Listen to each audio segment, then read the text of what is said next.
Olá! Hoje a gente vai mergulhar numa técnica de ensino que é, ao mesmo tempo, super simples e incrivelmente poderosa: a cena congelada.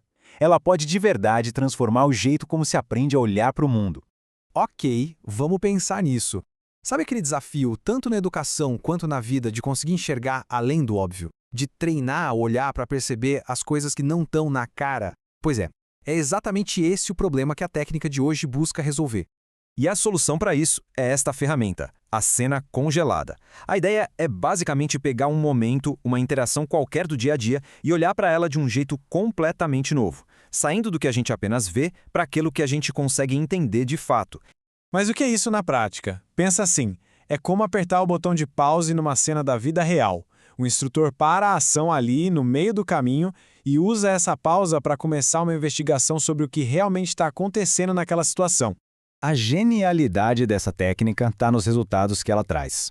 Ela não ensina só uma coisa, mas sim 4 habilidades que são a base do pensamento crítico. Vamos dar uma olhada em cada uma delas. O primeiro ensinamento talvez seja o mais transformador de todos. A técnica nos treina para enxergar o que não está dito, o que não está explícito, o invisível. Esse é o primeiro passo para qualquer análise de verdade. E tudo começa com essa pergunta-chave. Quando a cena é congelada, o professor lança essa questão, que na verdade é um convite. Saia do papel de espectador passivo e se torne um investigador ativo da realidade. E essa pergunta provoca uma mudança de perspectiva gigante. A gente para de olhar só para os comportamentos, o que as pessoas estão fazendo, e começa a ler as relações sociais que estão por trás. As dinâmicas de poder, as hierarquias, o contexto, tudo isso começa a aparecer. Agora vamos para o segundo ponto, que também é uma virada de chave. A técnica nos ensina a questionar aquelas situações que a gente normalmente aceita como se fossem naturais, normais, a vida como ela é. Com a cena ali paradinha, vem outra pergunta poderosa. Será que aquela atitude é só uma coisa da personalidade da pessoa, ou ela é, na verdade, um sintoma de uma estrutura social muito maior? A técnica nos força a fazer essa conexão. E é aqui que aqueles conceitos sociológicos que parecem tão abstratos ganham vida. Uma simples conversa no elevador pode estar a expressão de uma desigualdade de classe, como diria o Marx, ou uma relação de poder e prestígio, como analisaria o Weber. O cotidiano vira um campo de análise riquíssimo. O terceiro ensinamento é sobre método. A cena congelada não te dá só a resposta, ela te ensina a pensar. Ela oferece um roteiro bem claro para a gente conseguir analisar qualquer situação.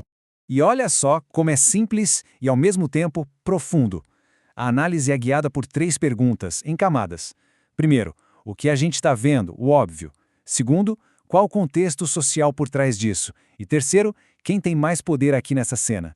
É um método que dá para levar para a vida. E o último ponto tem a ver com o papel de quem ensina. A pessoa que conduz a dinâmica não só faz as perguntas, mas ela também mostra, na prática, como se pensa de forma crítica. Ao guiar a discussão, o instrutor pode ir pensando alto, sabe? Ele mostra ali na hora a diferença entre uma olhada superficial e uma compreensão mais complexa, que leva em conta o contexto. Então, o ponto central é este. O foco muda totalmente. O mais importante não é chegar a uma resposta certa, mas sim aprender o caminho do pensamento crítico. Um caminho que pode ser usado de novo e de novo.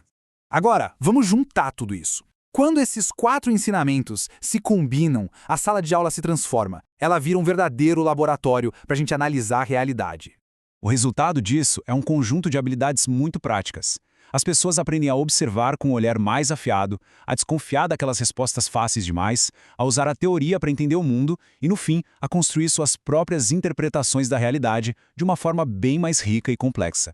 E tudo isso junto leva a uma transformação gigantesca na própria ideia do que é ensinar e aprender.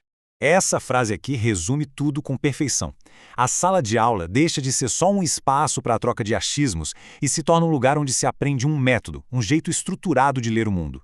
Essa é a grande virada de chave. E para fechar, fica uma provocação. Pense numa cena comum do dia a dia, no trabalho, no ônibus, numa reunião de família. Se a gente pudesse congelar esse momento, o que será que uma análise em camadas revelaria? Fica aí a reflexão.